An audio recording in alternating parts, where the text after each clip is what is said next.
I'm Richard Gearhart, founder of Gearhart Law, full service intellectual property firm specializing in patents, trademarks, and copyrights. And I'm Elizabeth Gearhart, not an attorney, but I do work at Gearhart Law doing the marketing, and I have my own startups. Welcome to Passage to Profit, the show that's all about entrepreneurism, small businesses, and the intellectual property that helps them flourish. Today, we have a really special guest, and I'm really looking forward to talking with him. It's Brian Hersch, and he has just invented a plethora of games that you've probably played dozens and dozens of times. And then we have a pair of brilliant brothers. They're twins, and they have been active in the entrepreneurial world for many years. But right now, they are working on a new company called School 16 that they're going to talk about, but they'll also give us their knowledge about investing and teaching at NYU and things like that. Well, that's great. But before we get to our distinguished guests, it's time for guess what? IP in the news. And today we're going to be talking about a case that Gearhart Law was involved in. And the case is called BNIC versus Cologne and Cognac. And our client held a trademark registration, including a logo for the words Cologne and Cognac. Wait, what kind of business was Cologne and Cognac? They were a record label, right? Okay. And so he has this. Our client is Trav Torch, and he's published like 3 CDs, and he's kind of got this very white groove going for him. And he named his company Cologne and Cognac. And well, you didn't tell me he sounds like Barry White. Ooh, listen to this. Yeah, he's like very deep voice. Okay. And so he went and he filed his own trademark registration. And after the trademark got allowed, the BNIC company or group, the group that represents all the cognac makers in France, filed to have his trademark removed from the register. Because they thought people were going to drink CDs? Like totally or Cologne and Cognac, or they thought that somebody was going to walk into a liquor store and ask for a Cologne and Cognac record or something. Anyway, they thought that people would be confused between the actual liquor cognac and his record label. And so there are some interesting legal issues in the case, but it turned out that our client won. And now they're all upset about this because it creates a precedent for other cognac cases. And cognac is a designation mark. It means that it designates where a particular product was made or grown by a particular process. So champagne, for example, is not a trademark, but it's a designation of origin mark because champagne is grown in the region of France called Champagne. And the same thing with cognac. In order to be able to call something cognac, you have to make it by a certain process and using, certain things that can only be found in France. So that said, now they have a case on the books that says these designation marks are not famous, right? And that in a legal sense. And so now they're all upset about it, and they've hired some really Tony lawyers from Washington, D.C. to represent them. And we're expecting the group that markets champagne and the trade association there to get involved. And our client is a policeman in Newark, New Jersey, and he advertises he throws parties, and he advertises his parties by nailing flyers to telephone poles. And now he's got the whole liquor world on him because he filed a trademark. But what's weird is that you can buy a dress, not that you would, but I would buy a dress that is the color champagne. Right. So they do use champagne for other things besides the actual alcoholic drink, right? So absolutely. So this is kind of the same thing. So I don't know. Right. Well, he's going up against the mighty Richard, or they're going up against the mighty Richard. So we will see. No, I mean, I think that, in some cases it's the lawyering, but in this case, the facts are pretty straightforward, in my opinion. And that it's different kinds of goods. It travels in different channels of commerce, all of the things that make for a trademark infringement suit. And I thought this was kind of a bad hill for the Cognac Association to die on, because the mark was so different and it's just too many differences. And they decided to take a shot, I guess, because they thought Trav would be an easy target. And it turned out that he won. So very Way to happy go. about that. So anyway, it's time for Richard's Roundtable, and I would like to ask our guests to comment on this. And what do you think about this situation? Well, Right. I'll jump in just because I find it very odd. The notion that as I'm driving around listening to a CD from this company, that my first inclination would be to dab a little cognac on just in case I get pulled over by a policeman. I just am not sure where this is going.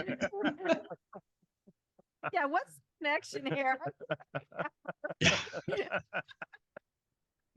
I know it's amazing. And but conceivably this is a case, I know this sounds weird, but conceivably a case that could go to the Supreme Court, because there's another case out there in a different part of the country that decided that these marks were entitled to be termed famous in the legal sense.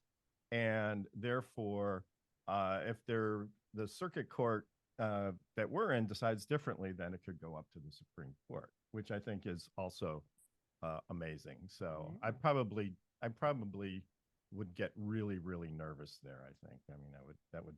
Would you be a little scared there? Yeah, well, they're way up there. They've got those black robes, and they look down on you. Of course, I'd be scared. Well, you didn't go to Catholic school like I did, where the nuns were scary and they're wearing the black robes. And you look at the Supremes, you're like, oh my gosh, it's a whole bunch of nuns ready to slap me down. So anyway, Sergei and Vadim, what are your thoughts? Well, I'm actually curious, Richard, how these organizations choose who they go after, because I can tell you, we were born in the former Soviet Union. Cognac is a very popular beverage there, and I don't think anybody's enforcing any trademarks there because it's called cognac. I'm very certain it's not actually sourced from France. And so I'm just curious how they choose who to go after, because I'm sure these infringements happen in a more direct way in other places. That's really helpful for our case. Would you be willing to sign a declaration? No, I'm not going against the Russian government here. No, that's interesting. And I think you're right there. To the extent it's enforced outside the U.S. is a very interesting question. And I don't really know the answer to that, but I suspect that there's a lot of off-label cognac being sold, probably even in the United States, right? And, certainly. And I've had it. Yeah. And it seems like there's a litmus test that inevitably comes down to whether or not it's worth prosecuting, whether or not it's worth chasing an individual or a small group whose impact is minimal. While obligated to protect your mark, do you really want to go after every single little guy? I've been knocked off so many times in so many countries, in so many places. You have to pick and choose, I guess. Right. It's like almost a game of whack-a-mole. But why they chose this is our particular client is, if he were making cognac, I would get that, but he wasn't. He was singing like Barry White. So, what's with that? So did we hear from Sergei? I'm sorry, I did not introduce you guys properly with me. So we heard from Sergei. So Vadim, do you have thoughts on this? Yeah, I do. Thank you. And by the way, y'all pronounced our names perfectly from the first try, so kudos. Oh. I tend to agree with what's being said about the fact that it's a different product category, and that's going to make it a very difficult case. Actually, Sergei and I have had experience with other companies advertising using our name. but it was another education company. And so in this case, we would report the ad and it would get taken down very quickly. So there's not much wiggle room in that type of scenario. But here, where it's a different product category, you know that the record doesn't come from that part of France, right? So it's not even a point of confusion. Right. Like we're all going, what's the connection here? Right? Like, Yeah, it's like Delta Dental and Delta Airlines. Nobody gets those two marks confused. They know one is a dental company and the other one is an airline. So And they're both the source of pain. Well, I don't think I can top that one. So we might as well just move right to Mr. Hersch. Brian Hersch is the founder of Hersch Games, and he's done a lot of fun stuff over the years. Brian, I wish I had your job for sure, playing around all the time. And he's the founder of these brands, which have been distributed by Mattel and Hasbro. So some pretty big names here. Taboo, Outburst, Malarkey, Super Scattergories, and over 40 other games. And so it's an honor to have you on the program, Brian. And Thank you. That's nice. So why don't you tell our it was just a listeners? little reference to his newest game, Boom Again. So, Brian, we were going to start out with you talking about kind of the psychology behind this. So, do you want to do your intro and what you think is interesting about this? Sure. I think that there's, in the world of games, I think we have to put gaming in a context. Gaming is an opportunity to hopefully leave enough of the real world behind for a brief period of time. It's a chance to, what I make is lubrication for rusty social skills. Seriously, people need just a little assist in socializing, in being able to interact with each other, of finding our commonality. And so to the extent that we can play a game together, whether I'm good at giving words and getting you to guess them, or you're good at drawing pictures, it really doesn't matter. We're sharing an experience. We're sharing a moment. So what I'm building when I build games is I really am trying to lubricate the experience. I'm trying to give it some ease. That's a key component to what social gaming is about. And I really haven't built kids games. I've really been focused on games for adults because they need the most help. And so over the years, it's just been this experience, and it's a business. I can't help but note, Richard, your comment, which strikes home about, because I hear it all the time. Oh, you must have so much fun with what you do. Yes, I do, but don't ever forget it's a business. If all you think that it's playtime, well, recess comes to an end. And it's critically important to attend to the business side of being in a form of entertainment. That's really great that you bring that up. We do have a lot of clients that have games and want to get games into the marketplace. And maybe you could give a few guidelines to people who want to be in the gaming business. Yeah.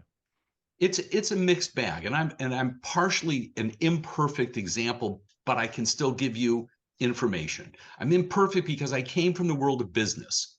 My brother and I were real estate developers. We had projects in different states. I had a very good career, but somebody said, you're a creative guy. You love Trivial Pursuit. You're good at it. You could probably invent a game. Well, that's, you don't have to invite me twice to a party. So I basically decided to think about it, but I did what a business guy does. I did a market research report to understand the game business, adult games as a niche, and specifically Trivial Pursuit. And my takeaway from reading a big, thick marketing report in a leather binder, which means I overpaid for it, what was that the big game companies weren't getting the message. They looked and said, everyone wants trivia. So we'll do the Life magazine trivia game, the TV Guide trivia game. None of those sold. It was just about an entire generation returning to its game playing roots.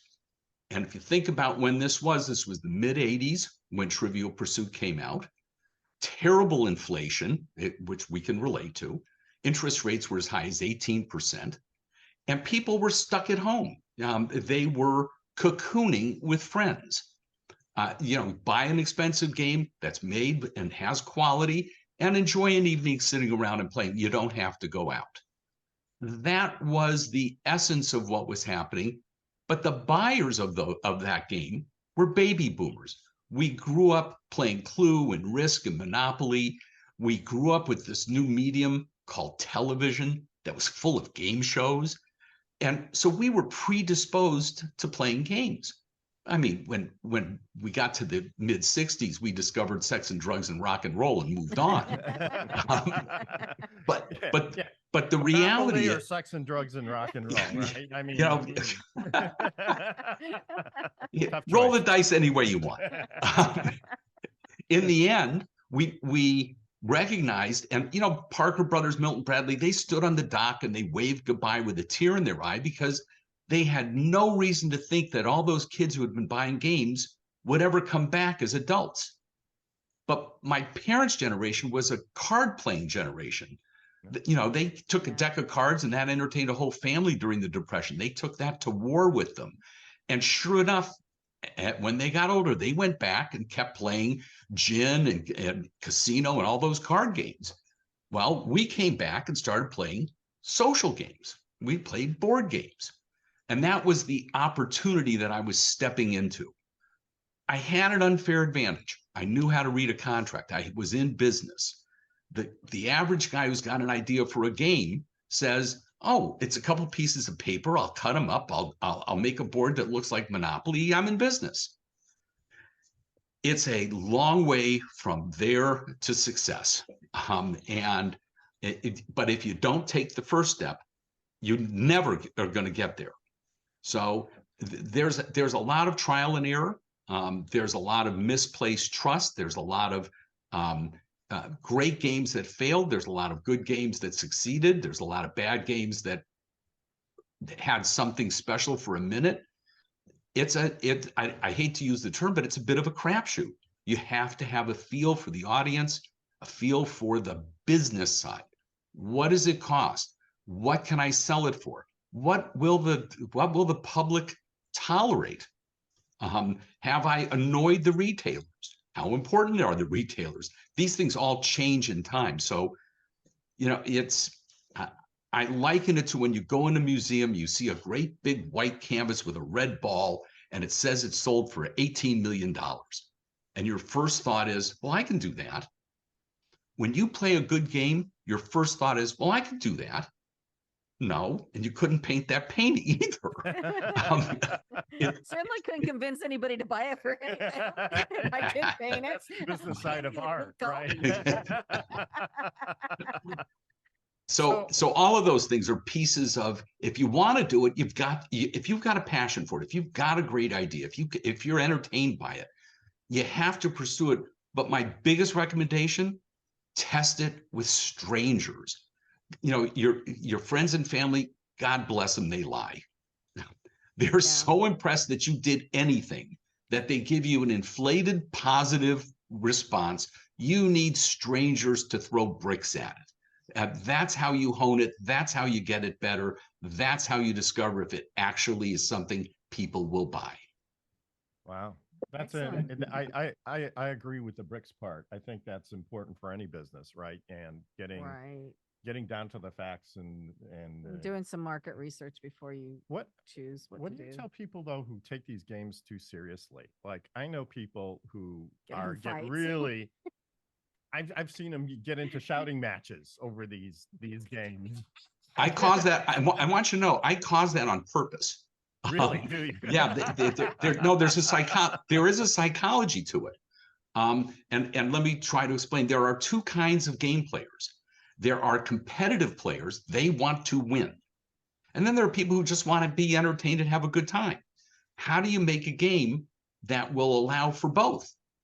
There's a real craft to this, and part of it is in most of my games, people play by the rules and play for score the first round, and then after somebody's won, now they just play the content. But the fights you're talking about, Richard, I'll give you an example from the game Outburst, which is, can you name 10 cars rich people drive? I'm just giving you a topic. If you get all 10 answers, that's a very high response. And if you do that on every single topic, wow, you're really but that's a flat line. I want you to be thrilled, and then I want you to be angry, and then I want you to be happy, and then I want you to be frustrated. I want you on an emotional roller coaster. It's way more fun than a merry-go-round. Wow. So that business of seeing a fight break out, sometimes it was intentional. So Really? that's kind of like, let's make a deal, right? Okay, you got $500 in your hand. You want that or curtain too? Yeah, absolutely. Right. And you go from $500 to nothing. And where am I going to put that? And where am I going to put that mule? So, what about cheaters? I mean, there are people who cheat at games, right? Do you why are you nodding your head and looking at me? I was in preschool. I was monitoring this game the kids are playing, and this little boy won everything. And the kids were going, he cheats. I was like, oh, don't say that. And the teacher said, yeah, he cheats. And I never saw him cheating. I'm like, how can this 4-year-old know how to cheat so well? One of the expressions is, play games with little kids. They're easy to beat and fun to cheat. I don't know. Well, I like the people that when they're not winning, they just walk away or they flip the board upside down. I think in my case, I have really aimed to find something that if you get it wrong this time, the next time I'm going to give you something that you're going to enjoy and remember and laugh about and have a good time with. You have to keep bringing the entertainment component. Okay. I'll tell you what, Brian, I want an example. So you have a new game, Boom Again, and you brought questions with you. So we're going to team up. So I guess it'll be Richard and me against Vadim and Sergei. They're younger, so their brains probably work better, but that's okay. Well, you know what? Now, one of the things you're about to discover, and I'll give you each a couple of questions, and you'll get a feel for Boom Again. I've avoided doing trivia games because they were hard. And for this game, I redivided everybody's mental file cabinet. So instead of history and science, these categories are things we heard, things we saw, things we learned in school, stuff we learned on the street. Mom didn't teach me, and I didn't learn at school. So this is so now I'm gonna try and give you one team at a time a chance to answer some of these. Okay. All right. And despite the age difference, I guarantee we will score. Let's start with the boys. Ready, guys? Okay. Yeah, we're ready, but we know you like to ruffle feathers, Brian, and we're twin brothers, and there might be a fight that breaks out. So let's make it. Oh, I want to see that. We'll send everybody you to our know- YouTube channel if that You guys happens. look amazingly alike. Okay. How that works. This is from Things We Heard. How many times did KC and the Sunshine Band sing the word shake before they sang Your Booty? 7, right?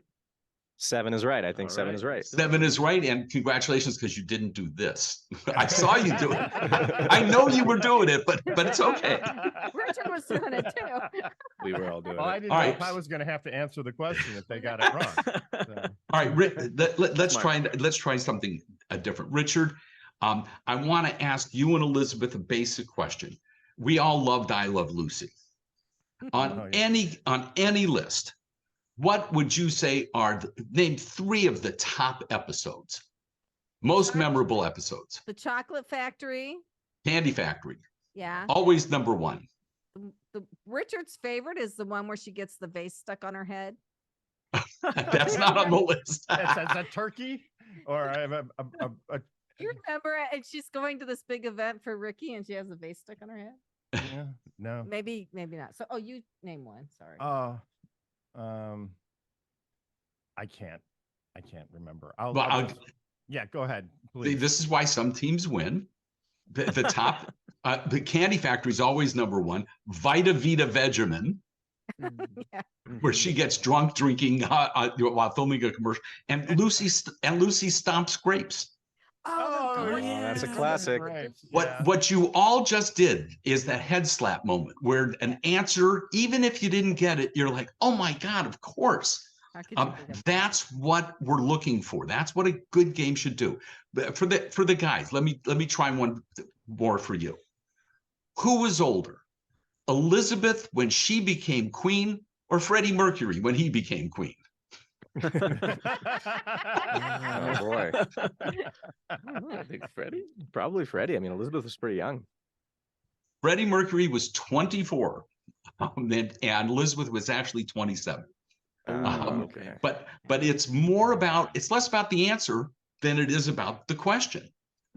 And that's the fun of a game. If we can take you to places you didn't think you were going, and I want to go back. I want to try one more because I want Richard and Elizabeth to have real success, and I'm absolutely sure that I have a topic that you simply are going to get.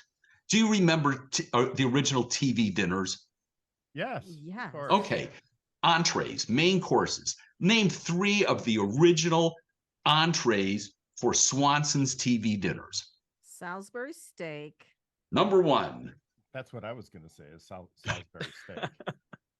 That's the Okay. only one I would ever ask my mom to buy. But- So. Okay, well, let's keep going. It must Uh-huh. have been like turkey and gravy Yep. or something. That's correct. Gross like Tur- that. Okay. And some sort of chicken, probably. Fried chicken. Yeah. You got the 3. I mean, I feel when's so the pumped up right now. when's the last time you had reason to even think about Salisbury steak? Luckily, not. And yet it's in there. Someone just needed to point you to that file drawer to get you to pull it out and have a smile about it. That's what a good game can do. That's what Boom Again is about. It's about going back to the experiences for baby boomers. Well, I'm having the time of my life, but we do have to take a commercial break, and we'll be back with more of Brian Hersch and Passage to Profit right after this. Well, welcome back, listeners. You are listening to Passage to Profit, Road to Entrepreneurship with Richard and Elizabeth Gearhart. And we're not playing games here. Well, we will. And it's Brian Hersch, who has not only invented a number of games, but has gotten them onto retail shelves and made them very popular with the general populace. And we're going to go to the business end of how he did that now. We just played one of his games, which was pretty fun. The young twins kind of kicked our rear ends on that one, but You guys did great. yeah. but that's okay. So Brian, we were just talking about, okay, it's really fun to create these games and make them, but there's a real strong business aspect to that. How do you get them to where hundreds or millions of households are playing them? That's evolved over time, and the world of computers has lowered the already relatively low bar to entry. The truth is that most board games are tortured paper. They're a board and they're cards and sometimes there's some plastic. But it wasn't so much about the making of the game, though you have to figure out, how do I deliver quality? How do I deliver value for money when someone doesn't know that they're going to have a good time? How do they open it and feel like this is worthwhile? That's one proposition and one threshold to cross. But if you succeed and you figure out what that should look like, and you figure out how the content and the gameplay mechanism work, now how do you get it on the shelf at Walmart? How do you put it at Target? These are the major retailers, and then there's tons of small retailers. How do you get it there? Most entrepreneurs, most inventors come up with an idea. They may or may not adequately protect it. They may or may not be smart enough to really understand what's in a license. But the danger is, if they bring it out themselves, 2 things can happen, both of which are bad. First, they could fail, And then now they've invested money. And I know a lot of people who took out a second mortgage to build 5,000 games and then wound up with 4,950 of them in the garage. That's a terrible burden for somebody. So you can fail, and that's a bad thing. And the other bad thing that can happen is you can succeed. Because when you succeed, now you've got to invest more to build more games and make sure that they keep selling. So this conundrum, from a pure business standpoint, begins to weigh on people, and the answer is game companies. Milton Bradley, Parker Brother, Western Publishing, Mattel, all of these companies existed for the purpose of doing the work that the average inventor is not prepared to do. They take on the burden of marketing. They take on the burden of production. They do the cost engineering. They do the marketing. These are really important aspects. And so you ask them to do that for you, and you get paid a royalty. It's not unlike guys who record music. The label pays for the recording studio, they pay for the band, they pay for your travel, and you get a piece of the sales. Same thing with games when you license them. That's the easy path to market. But once you're there, it becomes a game, no pun intended, of I want to see it on the shelf. Wait a minute, why is it still on the shelf? Oh, good, it's back off the shelf. Wait, why hasn't it been resupplied to the shelf? You start second guessing that process. And sometimes the snow globe gets shaken so badly that you don't recognize the world in which you're working. I'll give you an example. Everything changed, and it became, first it was game companies telling the retailers, this is what you're going to take this year, and this is how many pieces you're going to take. Then that turned around, and Walmart said, no, this is the game I'm taking. This is the number of pieces that you're going to make, but you're only going to ship me so many, but be sure you have them in case I want more. So that paradigm was a major shift. Let's fast forward and see what the pandemic will do to that. Suddenly we have a supply chain nightmare. You can't get product out of China, and the stores have ordered it and it's not coming in. And what are they supposed to sell? Wait a minute, people are staying home. This is a chance to sell them games, but there are no games. They're stuck in the supply chain. And who's going to set the pricing? Suddenly, and now this year, we're past the pandemic, we think. People are tired of playing at home with their kids. They'd like to go play with their friends. And now the stores have a glut of all those products that are finally arrived. So they say, stop, I'm not buying anything new. I got to get rid of all this old stuff, and I'm going to mark it down to get rid of it. So you're entering a business where everything changes. And even though Amazon and the internet changed everything, yeah, you can still go out, you can still put a game, you can do a direct-to-consumer e-commerce effort to launch a game, but you still have that problem. You could succeed or you could fail. So at all times, this is still a business, and vis-a-vis trademark and copyright, and you can get ripped off. And then you have a whole different problem in terms of who do you chase, how do you chase, what's the cost of trying to protect your marks. Right. I know, at least and the more successful you get, the more harder it ripped gets. off you get, right? And at least before the pandemic, I know a lot of people were using Kickstarter to get their games developed and going.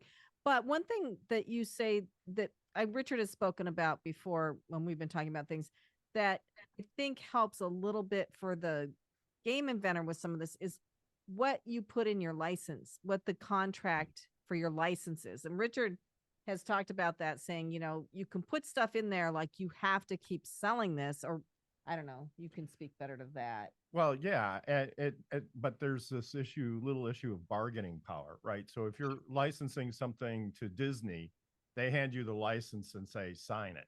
And you either sign it or you don't. There may be a few places where you can tune it, but these are our terms and this is how you're going to do it.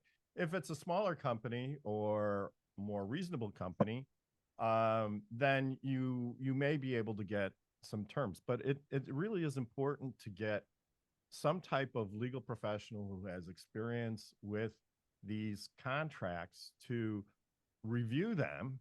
You know, you may pay them $1,000 or something like that to review a smaller contract, but it's worth it, because if you don't put the right things in there, there's too many loopholes, then you could end up having a lot of problems. So Right. You have to take all the games back yourself and eat the cost or whatever. or don't sell 'em. or whatever, you know, making sure you get paid is always really important, having milestones in there, and you know, understanding, you know, as best you can, what is the company's commitment to the product, right? And then there's hidden little pieces, and I discovered them early on, where a company says, after 7 years, we're no longer going to pay you a royalty. If it lasts that long, it succeeded because of us, so we just own it outright. And you Wow. have to say, no, if it's lasted that long, it's because it's a great game. Right. And then they'll say, well, if we do give it back to you, we keep the trademark. Right. And it has to be, no, it's famous under that trademark. I shouldn't have to be hamstrung by having to put it with a different name on it. So that's a no. Right. And you're right. It's about, do you see it in the contract, and do you have any leverage Right. to have that altered? Right. But you have to see it first. And sometimes That takes good counsel. yeah, you have to be able to look at it and see what's missing or what's between the lines. And so yeah, I mean, and this applies to any business where you're licensing any type of intellectual property or asset or anything like that, is that good counsel reviewing the transaction is worth the money if you're serious about the deal. And there are always traps in any industry that you have to be industry aware to recognize. Absolutely. Well, you bring up a good point, because we were talking to somebody last week, and I was saying that we were buying music for this podcast I'm starting, and I wanted to make sure I had who had the copyright, and the guy had a lot of experience in the industry, and he said, well, you need the publishing rights. Like, copyright's great, but if it's music, you better get the publishing rights. And I had no idea. So anyway, well, you didn't ask me. well, you've been in the music industry for 20 years. Yes, I did ask you. No, you didn't. I didn't ask you about publishing rights. I asked you about copyright. But anyway, that's a trap, right? That's a little trick that you wouldn't know if you hadn't been in the music industry, right? Well, I'm not sure if it's just the music industry. I'll give you a couple quick examples. Years ago, I published a game called Songbirst. And if you wanted to use music, you had to go get the master, and you had to get the permission of the recording artist. And there was a lot of expense that made it impossible economically. So we went out and bought the publishing rights. We got a license from the publishers of just the written words. That was cheap. And to this day, when in Boom Again, we'll ask you, now we didn't buy any music. We didn't have to pay for anything, because we will simply say to you, okay, as we did with Shake Your Booty, we just asked you how many times did they say that. You did all that singing on your own. I mean, had nothing to do with us. Right. And we'll turn around and ask you to name 10 Rolling Stones titles that we didn't do anything, but we've referenced it in a way that makes sense. So and in fact, I'll give you another example. In the game, we will ask you guys, we want you to perform any part from 3 Tom Jones songs. I'd like to see that. Can you do that for us right now? No. No. Gee, since you volunteered, okay, since you volunteered, what's New Pussycat? Whoa. Okay. I'm not sure I can say the rest of it on the radio, but No, so I didn't stray into anybody's copyright, and I want you to know that there are times when in the Boom Again game, and it's right there behind me, we got Paul McCartney, Elvis Presley, we got John Travolta, we got all these people to agree to allow us to use their image on the package. Wow. Wow. Yeah, that's not a small deal. And No, it took, it was a huge, difficult thing to do. And, but we wanted people who represented the baby boom, and we presented them as icons, and we were sensitive to what we did with them. And we cut them a deal that worked for us, but gave them a long-term benefit. But it was, you know, that's a business negotiation. Yeah, I bet it is. And I bet it wasn't cheap either. It was, it won't, I don't think you'll be seeing it again soon. So I have to ask you, Brian, you don't have a business partner. You're doing this all yourself, and you're just hiring professionals from industries you need to help you with the pieces you need. Is that right? No, I do have a business partner. My brother and I have been partners.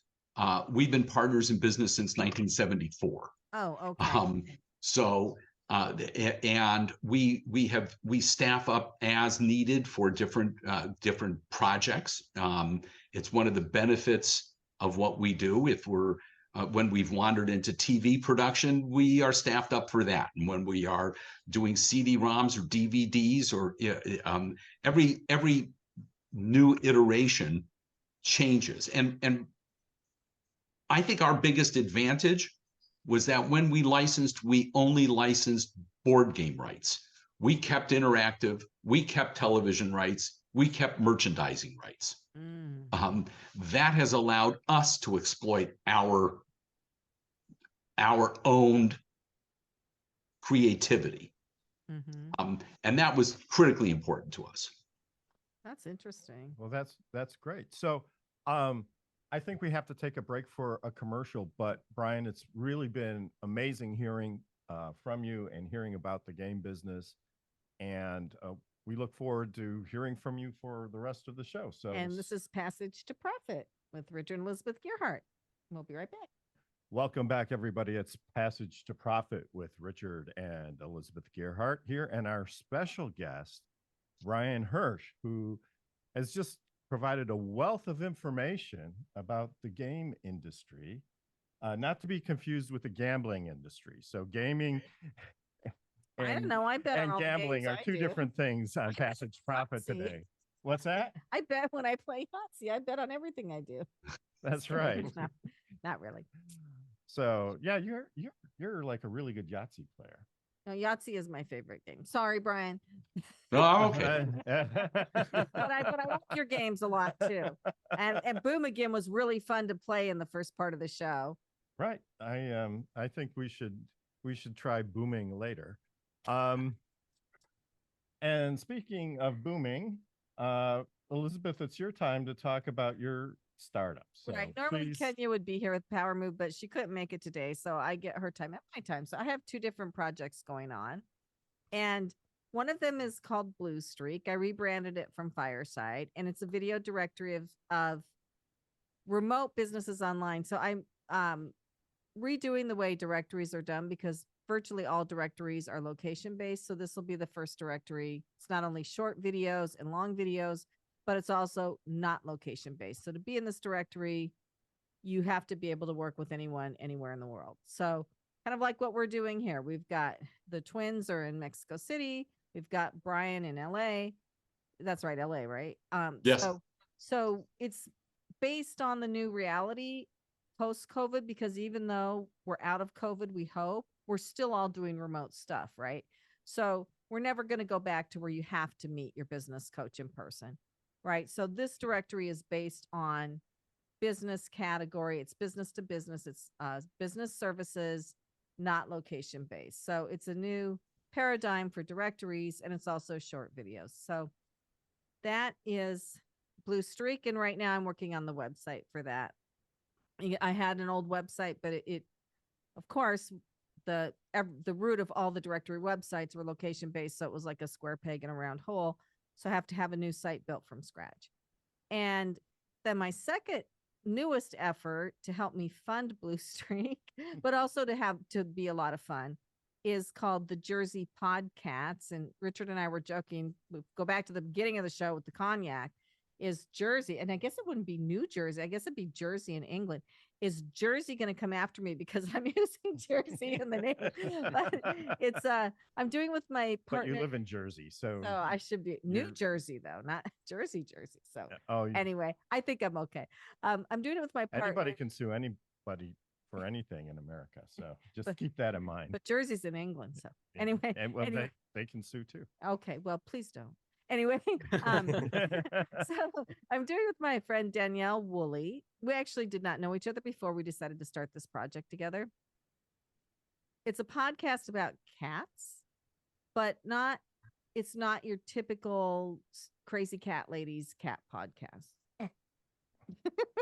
The reason that we decided to start it actually stemmed from a suggestion Richard had, which wasn't directly to be a podcast, but I adopted a kitten from Kentucky, and he keeps scratching his face, and we can't figure out why. I've tried so many different things and so many different professionals. And so Richard said, well, maybe you should you should try to join a group or find a group where you can talk about this kind of thing, because the vets can't really figure it out yet. And I said, oh, you know what? I'll start a podcast.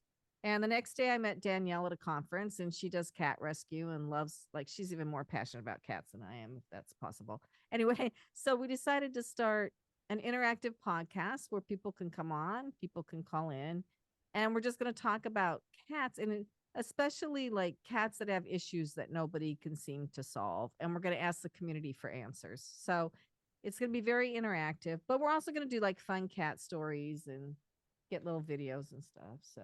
So the Jersey Podcast. So I do want to update on the trademark, because as Brian mentioned for his games, the IP for this is the trademark. It is the brand, right? So I found on Adobe, I was searching for images. I found a really cool image I wanted to use for our logo, and I bought it from Adobe.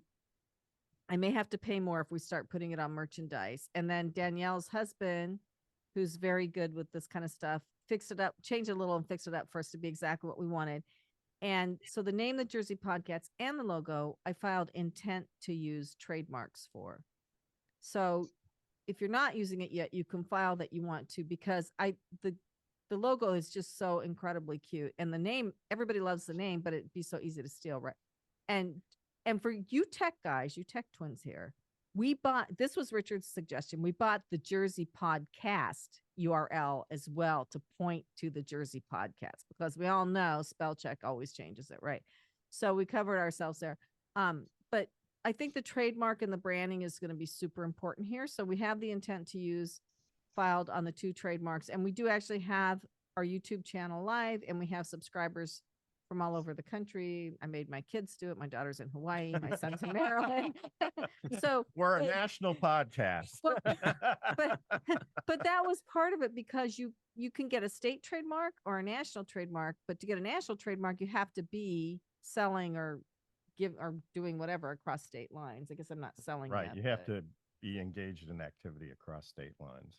So did I bore everybody to tears yet? No, I mean, I think that's great. And I've heard your podcasts, and they're absolutely off the charts, entertaining and enjoyable. So I'm sure it's going to be a big success. And thank you for sharing that with our listeners. Thank you. So now I get to introduce, we've been talking about Vadim and Sergei all show, and we do have this on YouTube. So listeners, if you want to see identical twins, I don't know, for some reason, it's just so cool to see 2 people that look exactly like each other. I don't know why, but anyway. Why do you have different glasses? That's my question. I mean, His vision was better for a couple of years more than mine. Yeah, he's 20 minutes older, so I got that on here. You have very similar facial hair, which I love. And they're wearing the same kind of t-shirt with their branding on it, which I think is very cool for the YouTube channel. So they have School 16, which reading this, I understand exactly what you're talking about. I think it's a really good idea. So if you want to start with that, and then we can go into your backgrounds in investment and teaching at New York University and all that stuff. So welcome. Thanks so much for having us. The best way for me to describe School 16 is, if you think about the work that Brian did, we just talked about starting a gaming company. If you've never done that before, how do you even go about doing it? Brian had his advantage of understanding contracts and knowing how to negotiate. Huge advantages in that business. For most people who are interested in doing something new, you need some advantage. You need some help. When Vadim and I were teaching at NYU, we saw a lot of people who were changing their careers, who wanted to start businesses, and almost never were they able to do this by themselves. In fact, many people went to school because of that. And so we started looking at the market for people who are interested in new careers, and we saw that there was no real easy way to do that. So, for example, if you want to get a job in tech, a lot of people now want to work remotely. They want to work for companies that pay well, that have very good benefits. So they're looking at companies like Google, Meta, other organizations that are hiring and paying very well. And they're saying, how do I take part in this new economy? How do I update my skills to do so? Traditionally, the option was go to university, but unfortunately, that has become prohibitive for most people, and most people are not going to get into the top university you need to in order to get the network and the unfair advantage that you need to get into a new job that pays really well, 6 figures or above. And so we decided with School 16 to figure out the fastest path to these types of lucrative jobs, to only teach the most relevant skills for people who want jobs in tech, and to do it fully online so you don't have to spend tens of thousands or hundreds of thousands of dollars getting into debt just because you want to change your career and you want to update your skill set. And so that is what we do at School 16. We help people break into non-technical tech careers. You don't have to learn how to code. You can do it in a matter of months. And it doesn't really matter what your background is. We can identify whether you'll be successful in that. So do you have an example of a job? Like, let's say I don't want to have to learn how to code, but I like tech and I want to do something different. What would you suggest? Is there some kind of test I could take to see what kind of job I should get, or just kind of look at your offerings? See, that's the problem. There's so much content out there online, and maybe even career assessments you could take, but oftentimes people are left even more confused. So our approach and what we think really helps anybody, like probably Brian, when you were starting your different businesses, whether it's in real estate or building a game, you probably talk to people in the industry, right? You talk to somebody that could do the market Sure. research, whatever it is. So oftentimes talking to that human is actually way more beneficial than taking some kind of assessment or test online. And so that's the approach we take. You talk to a human, you talk to different mentors and professionals in tech that have done it themselves. Maybe they went from a nonprofit, maybe they were a teacher and they decided to, make a career transition. I would say if anybody's thinking about any skills that they want to develop for jobs that have all sorts of different titles, it could be in product, it could be sales, it could be marketing, is communication skills, is skills of persuasiveness, right? And so the sales jobs, customer-facing jobs are going to be the lower hanging fruit. Those are some of the titles somebody can look at just because you're going to be making money for these companies. So obviously there's always going to be opportunities for somebody like you if you build out those skill sets. But there are all sorts of different non-technical roles that are operational, that are maybe not directly client-facing, that are also supporting the engineering teams. And there's more than half of those within most technology companies are non-technical roles. I'm very curious if I can just ask a question from the peanut gallery. Sergei, when you are dealing with people, do you find that YouTube has been a help, or at some level has it been a hindrance? Because there's always a resource, but so often they're disparate and they don't quite tie together. That's a great question. And the answer is it's both, right? So as you said, Brian, when you were starting your company, you have to do the market research. You have to understand what you're getting into, in part because when you get into conversations with these professionals, you can't sound like a complete novice that hasn't done any research, doesn't know what they want, has no idea what's going on. So you have to start with that research. So the benefit of YouTube or even existing certifications like Google certificates is people play around with things. People take, watch videos. They might take an online, watch an online video course or something like that, or listen to a podcast like this to get a baseline of knowledge. But what typically happens is there's so much information that at some point you get stuck because you don't know which is the right path, especially if you don't have the context when you're coming from outside the industry. And so that's why talking to people that have done the same thing, gone from being a teacher to getting into tech, gone from being in retail to getting into tech company or starting their own business is so critical, because you can then start to get a sense of the reality of what these roles are like, the reality of whether you're going to succeed, so that you can listen to your intuition and double down on what's going to work in terms of focusing on developing your skill set and even targeting companies that are going to make you successful. So use YouTube to explore, use these different resources to go deep into particular topics, but make sure it's guided with insight, because otherwise it's blue ocean out there. It's going to be very difficult. Yeah, the internet's pretty funny. One day potatoes are the death of you, and the next day they're the healthiest food They're on the the planet. health food, right? So what are some of the job titles, or tell us a little bit about how the program works? So somebody who is interested in making this change, they go to your website, or they call your office or somebody. That what are the steps that they would go through in order to start on this path with School 16?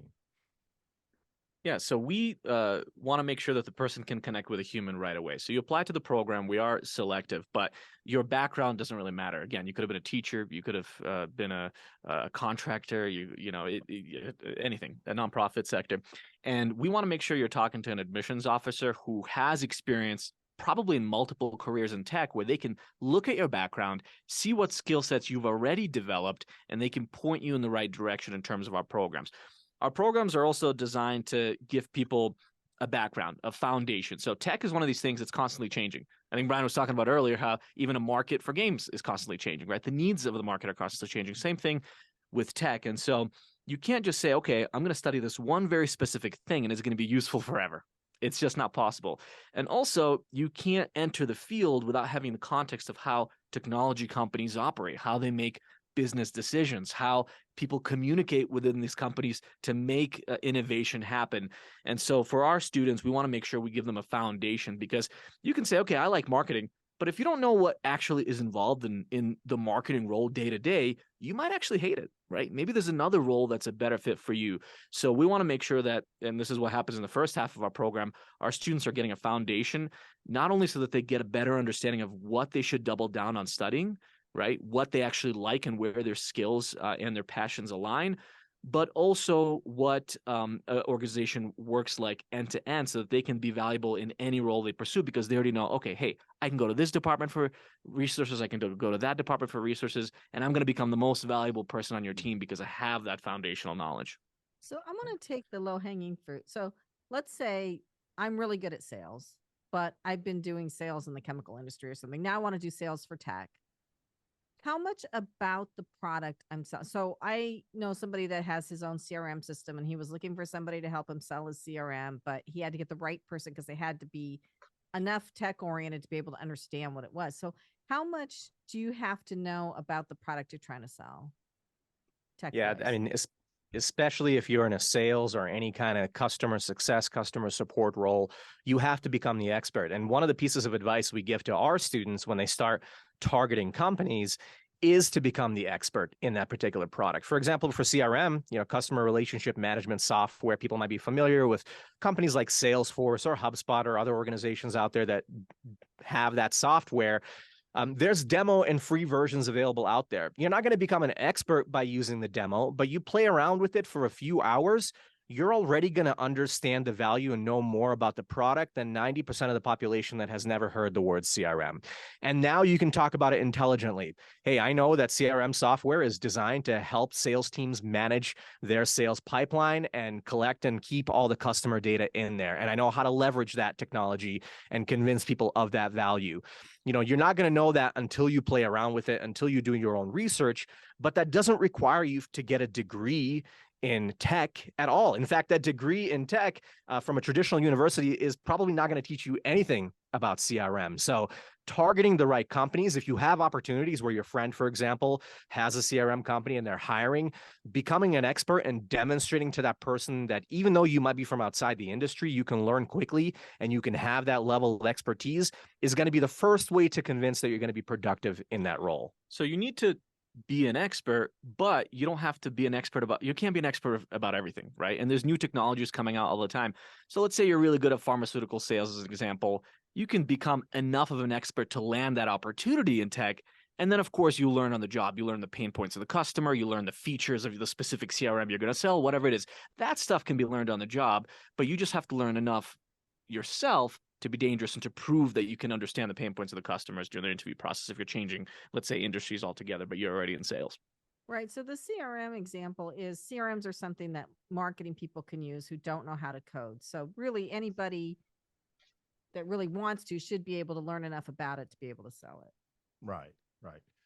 Brian, do you have any thoughts or comments on what you've heard so far? Yeah, I think that one of the things that strikes me in it was something that Vadim said was, and he didn't use these words, so forgive me, but the notion of curiosity. You have to be curious beyond what you know.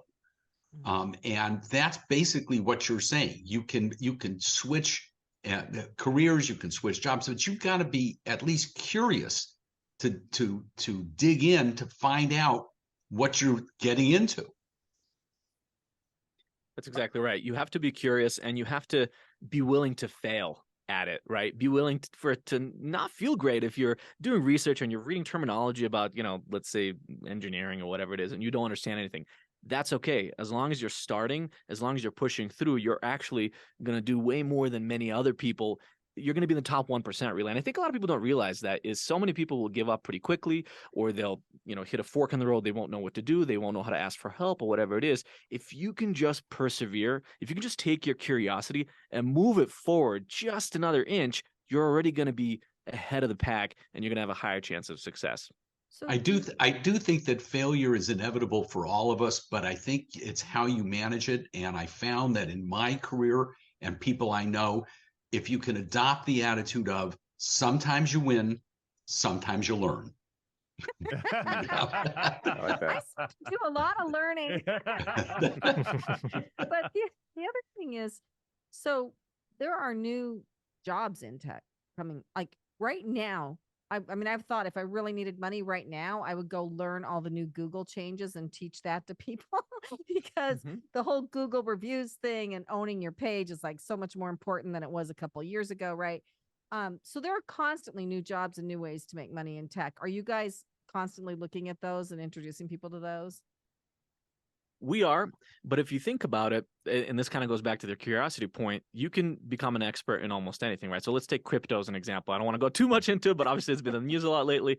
A lot of people. I've got a headache already, so that's okay. Sometimes you win, sometimes you learn. There's a hole in his bank book due to crypto. He bought it, it went way up. He lost it all. I don't know what he's doing now. Hopefully it'll go back up. That's a lot of people's experience. But a lot of people became experts in crypto all of a sudden, right? There's no degrees in crypto. You became expert by listening to hundreds of hours of podcasts, by going to crypto meetups or whatever it is. By losing money sometimes. By losing money. Exactly. That's actually a good way to learn. It hurts. But the thing is, once you go through that process, fundamentally, that can happen forever, right? New computer programming languages, AI is growing at a really quick rate. There's going to be new disciplines that you can go deep into anytime. And so, of course, the way that we think is the best way to teach that is by having experts from these disciplines. And there's always going to be new experts and getting that direct guidance live in a classroom setting, which is why we think pre-recorded content can only take you so far, or a self-paced course can only take you so far. And it's not evergreen, right? It's going to change all the time, which is why this stuff has to be delivered live. But the foundational skills, the transferable skills, the communication skills, the operational, skills that you can develop, that's actually a lot more important. And then you can apply all these different specializations or disciplines and insight into that. It's actually, if you think about your college classes, even today, it's very similar to what college students are experiencing to what they did 40 years ago, right? Who was the best professor, the most fun professor that you can remember? Well, they were probably a practitioner. Maybe they were a business person. If I had a professor, if I wanted to take for example, a supply chain or marketing class, I would much rather have a professor like Brian than someone that studied, case studies on supply chain or marketing. And so we wanted to take basically that feeling. If you could imagine all of your teachers being those practitioners, being the people that are executing on this every day, then the knowledge that you're learning is always going to be fresh. It's not going to be some curriculum that was developed 5 or 10 years ago. It's going to be something that is top of mind and relevant to the industry today. It's really interesting how the educational system is changing, and in a lot of different ways. It was static for so many years. You went to college and you read books and you learned, you know, you know, advanced classes and different disciplines, but there wasn't really the amount of change happening in the world that there seems to be happening Not at the now. rate anyway. The rate of change now is so. Yeah, I couldn't agree more. The rate of change is so much greater. And I really love the way you guys are sort of capturing that, especially in the field of tech, which is just outpaces just about everything in terms of change. And I'm glad you're doing this. I think it's a great service. So I know we said we wanted to do 2 segments with you guys kind of. So one was talking about School 16, which I think we've done a great job talking about. But the other was that you guys actually have amazing backgrounds in business. So you're professors at NYU, New York University, and also investors, venture investors. So what is the atmosphere like for venture? I know tech usually gets most of the money for venture funding, right? So what is the atmosphere like right now? You know, what we're seeing in the market now is that later stage investments have slowed down a little bit, and very early stage investments are actually very active. What I mean by early stages, you know, people that are in their first couple years of the business. It's actually still very active, but you have to prove yourself a little bit more, right? Because when there's an economic downturn, venture capital investors actually get their money from other investors called limited partners. We don't have to get into too much in the detail here, but imagine that, you know, universities, big banks, you know, big companies, they're giving the money for these venture capital investors to find smart entrepreneurs to give that money to, so that it, you know, grows 5, 10, 100, 2,000 times, right? But when the economy is not doing so well, they become a little bit, you know, more risk averse as well, right? They're not going to be investing in as many companies that are not proven. And so they want to see you have some proof in the market that what you're doing is going to work. Yes, you're right that most of that money is going to companies that are either technology companies or technology enabled, right? But if I am a venture capitalist and I'm looking at, you know, to give the example again of a gaming company, I would want to invest in somebody who has some unfair advantage, right? If I'm going to be investing in someone that wants to sell games through Target, I'm only going to be wanting to look at people who have relationships or understand how to sell through Target and Walmart, like Brian does. But if I'm talking to, you know, a 22-year-old who has never done that before, I'm going to say, okay, well, let me see, what is your expertise? Do you have a huge following on TikTok? Are you really good at online marketing? Do you have some unfair advantage where you can develop this product, whether it's technology product or a physical product like what Brian works with, and so you can distribute it in a very different way? And so as a venture capitalist, you look for that unfair advantage, and you look for a large market opportunity. And even in an economic downturn like right now, actually, sometimes there's even more market opportunities in economic downturns. And so venture capitalists still write checks. They might just do it a little bit more carefully.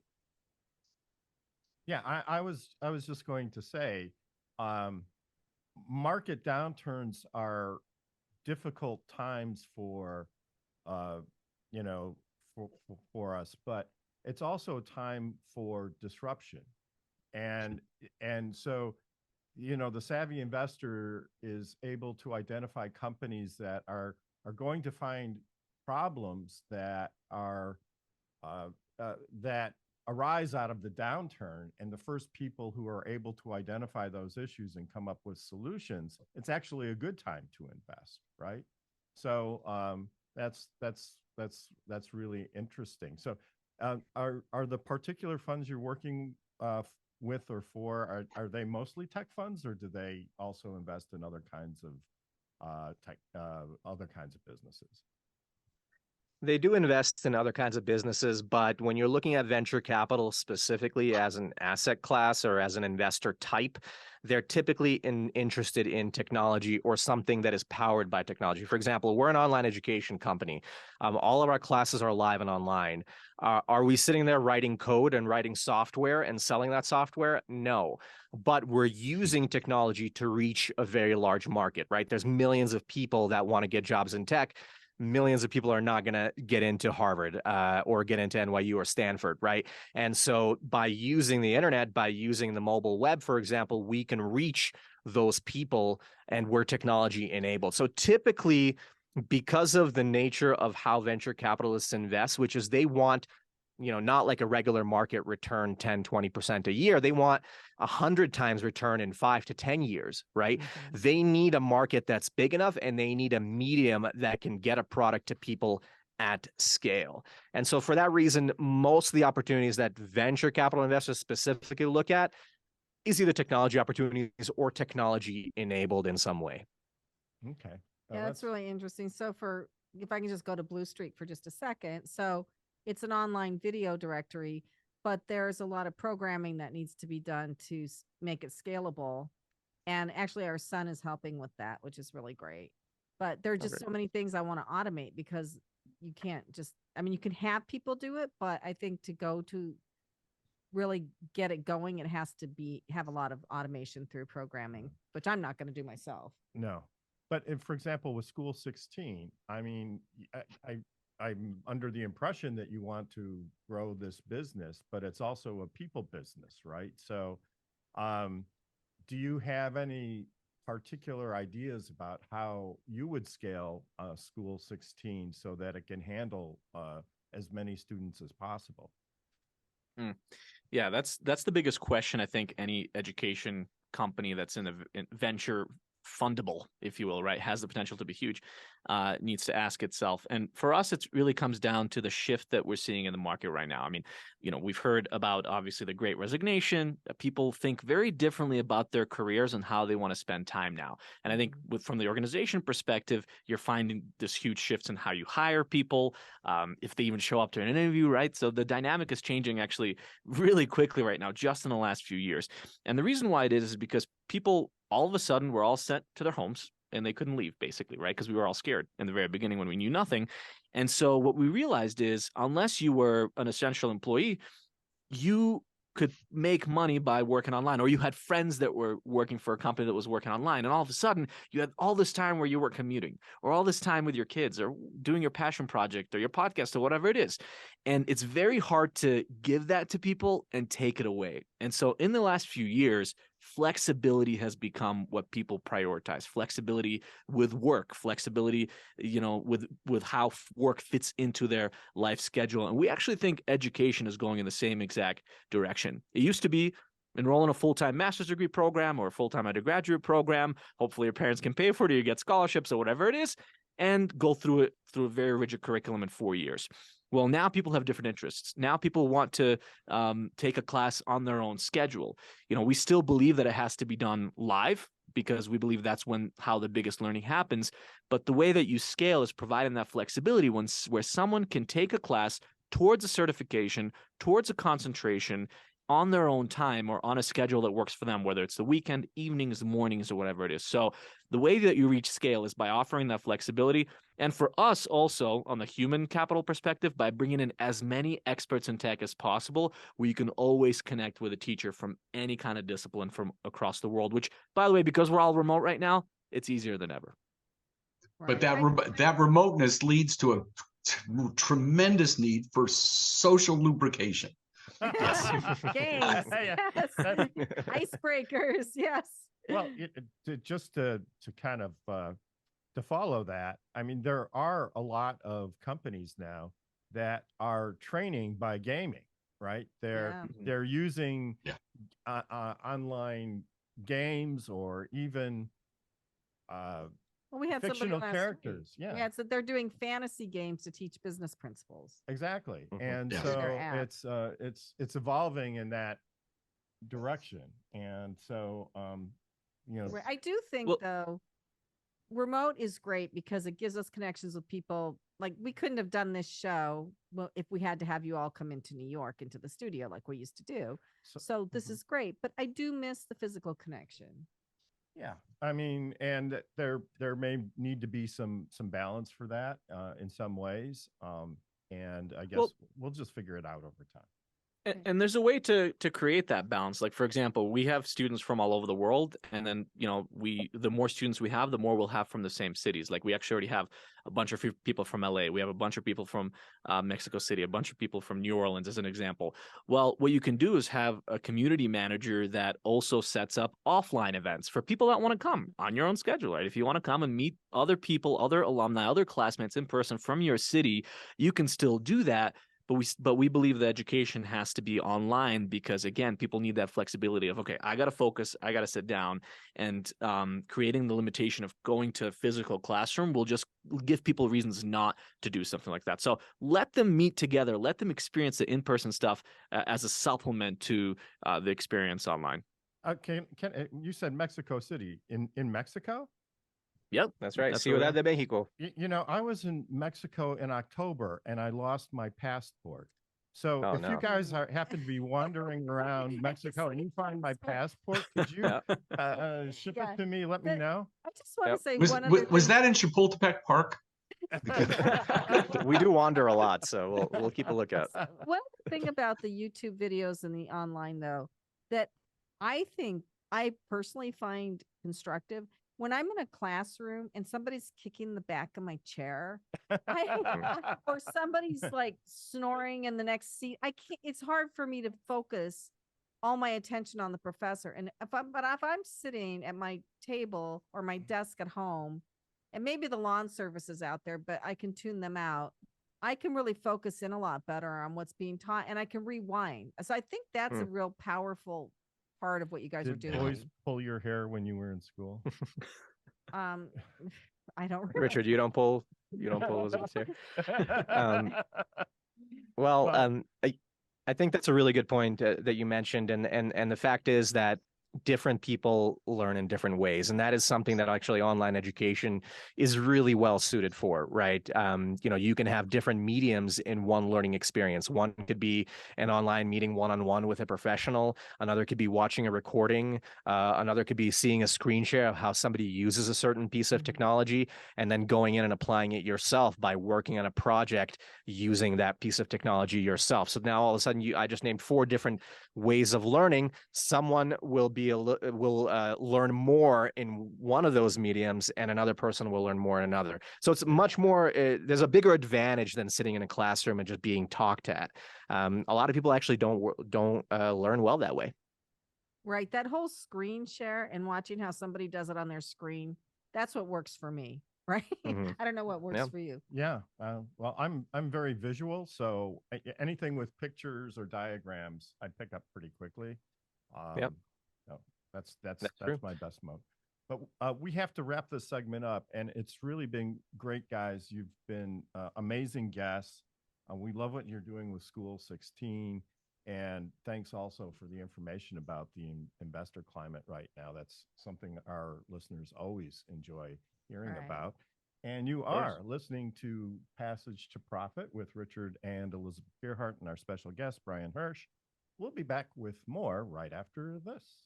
Well, welcome back, listeners. You are listening to Passage to Profit, Road to Entrepreneurship with Richard and Elizabeth Gearhart. Our special guest today, Brian Hersch, who develops games, and we've been playing his games, and it's been really fun, and we're going to play some more. All right. I love the opportunity to throw out some boom again questions, because baby boom was full of really interesting stuff. Some of it's very memorable, some of it seems silly, but I'll give you a few examples. And this is wide open for all 4 of you. What are in the game Monopoly? What are the 3 ways to get out of jail? Get out of jail free card. Pay That's $200. one. Pay $200, I think it is. It may be with inflation. I think it's 50. Oh, okay. Last time she was in jail, she had to pay $200 to get out. So She And has a good lawyer, that's why. I'm still waiting for my money back, but Was it use a chance card? I don't remember. Snake Eyes, I think, where you roll the same on every die. there it is. You have to roll doubles. Okay. oh, okay, all right. Now, so we all remember that kind of stuff. Now let's try something that's just from the absurd section of the game. What is the 7th word in the Meow Mix jingle? Meow. It's the only word. So what the game really does is it gets you to laugh. It gets you. I mean, everyone likes to walk away from a game saying I had a good time playing, but who says I'd laugh? So the way we can close this out, and it's the perfect closing. Everyone remembers the dating game with Jim Lane. Right. Mm-hmm. At the very end, when he got up there with the final contestants, imitate the way they signed off at the end of the show. Don't remember. This is before our time. Sorry, guys. I can't remember. I can't remember. It's that big kiss. Oh, okay. Yeah, there it is. Oh. You do remember. Yes, we do. Well, once you told Vaguely. us, Yeah. but yes, we do remember. So, And I didn't use any of the naughty material from the game. Oh, there's naughty material There's too. not material. Well, since I know that you edit, I'll throw at least one to you. Okay. Which came first? Sir Edmund Hillary climbs on top of Mount Everest, or Prince Rainier climbs on top of Grace Kelly? I'm gonna say Mount Everest. I think that's right too. But there's only one of those I'd like to see. Yeah. Oh. Wait, that was a You thought. took- Did I say that out loud? I didn't Yeah. mean to say that out loud. We're still live? Yeah, we are still live, so We're recorded. So. we're recorded. We'll leave it up to the producers. Duran show, but who knows? Anyway, those are great questions, and it sounds like a really fun game. To go over everybody's website, don't I? I think you should do that. So our guest was Brian Hersch, and he spells his last name Hersch, founder of Hersch Games. And you can find Boom Again at boomagain.com. And as you see, we've been playing it. It is really fun, and it does make you laugh and makes you think. And anyway, so And we had a then good and time. there's some naughty parts in there too. There's that naughty you parts. have to get the game to hear those. It's not just here, because one of the things we did for quality, because baby boomers want quality, the tokens in the game are a real skate key and a real dog tag, and well, there's even a real roach clip. So this is not your usual game. Yeah, but it's legal now, at least What- here in New Jersey. So What's a roach clip? I think with And insects, then By the game, there's the we'll find out. competitive players. So then we had Vadim Revzin and Sergei Revzin, presenters of School 16, and their website is school16.co. Is that correct? And That's right, school16.co. And so what's really cool about what they're doing is they're figuring out what all the new jobs related to tech are and helping people figure out how they can get those jobs if they're looking to change careers. And they And- have mentors and live professors too. Right. And they help teach you how to really retool yourself for the new economy, right? Because a lot of it's about tech now. So school16.co. Thank you, everybody, for listening. We need to sign off for this week, but we'll return to the station next week with another episode of Passage to Profit. And before we go, I'd like to thank our Passage to Profit team, Noah Fleischman, our producer, Alicia Morrissey, our program director, and Mark Wilson, our syndication manager. Our podcast can be found tomorrow anywhere you find your podcasts. Okay. Dramatic pause there. So just look for the Passage to Profit show, and don't forget to like us on Facebook, Instagram, and Twitter. And remember, while the information provided during this program is believed to be correct, never take a legal step without checking with your legal professional. That's it. We'll see you next week, everybody.